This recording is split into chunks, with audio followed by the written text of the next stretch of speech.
Hey everyone, welcome back to the channel. In today's video, let's talk about the best method to invoice clients using Cash App.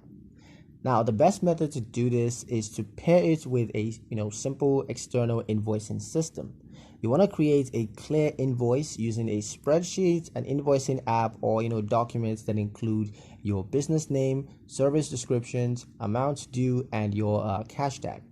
Send the invoice to the clients before requesting payment so that there's a written agreement.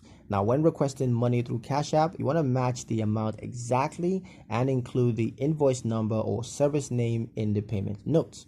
This creates a clean paper trail for both you and the clients. Now, once payment is received, you can mark the invoice as paid and store it for record. This approach keeps payments organized, professional, and easier to track for accounting and tax purposes. But yeah, that's pretty much it for the video, guys. Hope you liked it. Hope you found the information here useful enough. If you did, like, comment, share, and subscribe for more helpful financial insights. Thank you guys for watching, and I'll see you in the next one.